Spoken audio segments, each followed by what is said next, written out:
The release of documents from the Epstein files has done more than expose the depravity of one man. The documents illuminate the dark truths of a new model of bonding between political power, corporates, financial institutions, the wealthy, and the influential. Structural class-based bonding is hardly new, nor are criminality and impunity treated as entitlement. But the files show how deep the rot is, the elimination of even the semblance of morality as a reference point in systems devoted to private profit. Jeffrey Epstein was a pedophile and convicted sex offender, among his many other qualifications. One would have thought that in any civilized society, such a man would be punished and socially isolated. But in America, a country that seeks to preach democracy to the world, it was precisely these attributes that enabled him to innovate a globalized model of developing business relations that included the sexual exploitation of young women and children. Rich white men in America, presidents and former presidents, bankers in Russia and Europe, sheikhs in West Asia, and links in India are all named in the files. It is not that all those named necessarily participated in bonding based on sexual criminality. The services offered by Epstein were many and varied, not all sexual. Their crime is that, being in positions of power, their closeness to Epstein normalized his model of bonding. For many of those named, it involved shared experiences in spaces where minors were trafficked and abused. Participation created mutual dependency, the glue of which was secrecy and complicity. Even a cursory reading of the mail exchanges now flooding the internet shows the striking intertwining of coded language for sexual depravity with references to business deals, financial transactions, with banks ignoring warning signals, and the gaining of access to political and financial contacts, with Epstein as broker and facilitator. The sexual use of women and children was transactional, building blocks for networks, profit, and power. The Epstein files open a window into the ethically bankrupt operations of capitalism. There may be degrees of culpability.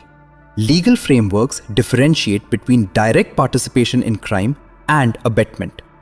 Abetment too has degrees, but for anyone who engaged with Epstein after 2008, a defense based on lack of knowledge simply does not hold. The first complaints against him were made in 2005, when a mother in Palm Beach, Florida, US, filed a complaint that he had abused her 14-year-old daughter. Police investigations identified at least a dozen more victims. Instead of decisive action, the federal government under President Bush accepted a sweetheart non-prosecution deal pushed by Epstein's powerful lawyers. Epstein pleaded guilty to lesser charges of soliciting a prostitute and a minor and received a sentence of 13 months, during which he was allowed to leave jail daily to attend his office and return at night. Successive governments, regardless of party, ignored the voices of victims. Epstein continued his activities with impunity. It was only because of the courage and sustained struggle of the survivors that in July 2019, Epstein was arrested on charges not covered by the 2008 agreement. He died, reportedly by suicide, in August before trial. The emails and documents now released, dating from around 2002 to 2019, provide evidence of those involved. Yet, by redacting names, the Department of Justice under US President Donald Trump has protected the identities of powerful men. Survivors have repeatedly stated that the Trump administration mounted one of the biggest cover-ups in history. It is for the American people to address their institutions. From India, we extend solidarity to the courageous survivors demanding justice and accountability. But it does not end there. Two Indian names have surfaced in the mails. The first is industrialist Anil Ambani, known to be close to the leadership of the ruling regime, as evidenced by the official recommendation to have him as the Indian partner in the Rafale deal. The second is Hardeep Puri. The correspondence between Mr. Ambani and Epstein reflects familiarity and sexualized, demeaning language regarding women. The more consequential exchange concerns political access. Ahead of a proposed visit by India's Prime Minister to Washington, Mr. Ambani wrote, "Leadership would like your help for me to meet Jared, Mr. Trump's son-in-law, and Bannon as soon as possible.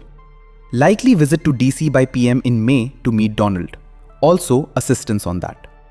Mr. Ambani represented himself as acting in relation to a prime ministerial visit and sought Epstein's help to arrange meetings with senior US political figures. If authentic and they have not been denied as fabricated, these emails raise serious governance questions. Why was an Indian businessman invoking leadership in communications with a convicted sex offender? Was he authorized to speak in this manner? Is there any inquiry about these claims? India's Ministry of External Affairs dismissed references to the Prime Minister in these emails as trashy ruminations of a convicted criminal. But the issue is not Epstein's credibility. It is Mr. Ambani's words. Why has no action been taken against him? Or is it because he was indeed acting on behalf of the government? The government must answer. Mr. Puri is now a union minister in the Narendra Modi government. The government strained every nerve to shield him in parliament, shutting down discussion of the Epstein files. In a press conference, Mr. Puri claimed lack of knowledge of Epstein's activities to justify his mails dating from 2014. Apart from evidence that he met Epstein several times, consider this exchange. "Dear Jeff, season's greetings. Please let me know when you are back from your exotic island. I would like to come across for a chat. And later, give me a shout when you are back and have fun. Not that you require encouragement from others for that." Does this signify ignorance? In the same press conference, Mr. Puri trivialized Epstein's crimes, stating, "He was convicted for soliciting a prostitute and a woman who was underage, and that's it." Really, Mr. Puri? A woman who was underage? Do you mean a child?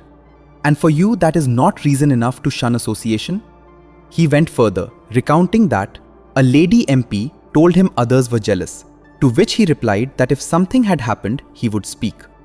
Who was this lady member of parliament, party to such misogynism which passes as humour? What does it say about the standards of our members of parliament? By his own words, for the minister, participation in acts on an exotic island, the notorious site of sexual exploitation, is framed as something to be jealous of. His defense is that he had not done anything to excite such jealousy. These are not semantic slips. They are an example of how rape cultures are strengthened. It brings disgrace to India to have a cabinet minister who willfully maintained contact with a convicted sex offender and then defends that association. Does his continuation in office signify approval from the Prime Minister? Parliament was not allowed to discuss the Epstein files. There is no such prohibition on the people of India.